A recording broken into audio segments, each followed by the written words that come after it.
Bienvenue sur la chaîne Interprétation biblique du Coran.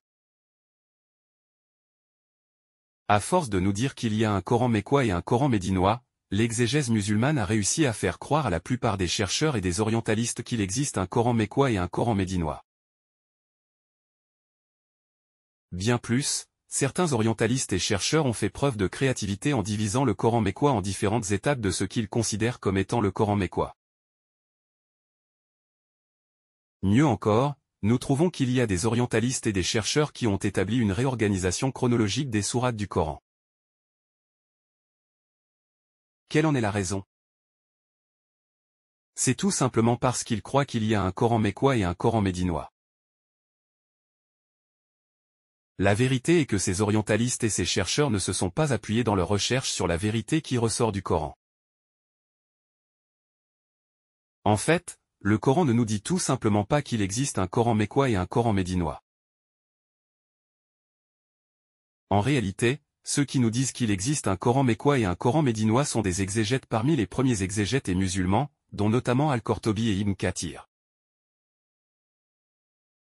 Or, force est de constater que les premiers exégètes musulmans eux-mêmes divergeaient au sujet du Coran mécois et du Coran médinois.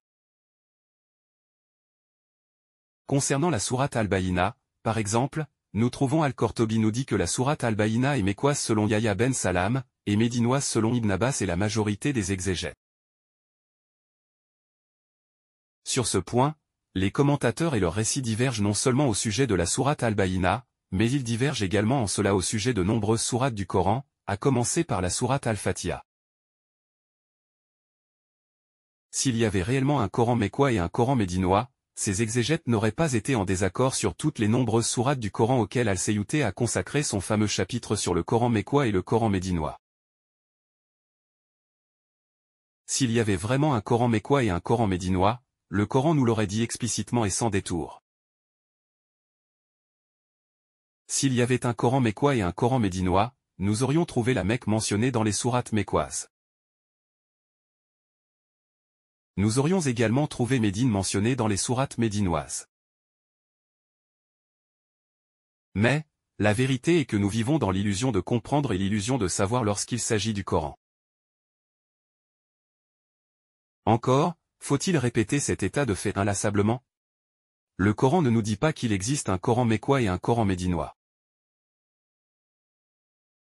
Pour en revenir à la sourate Al-Bayina, il n'y a rien dans cette sourate qui fait référence à la Mecque ou à Médine.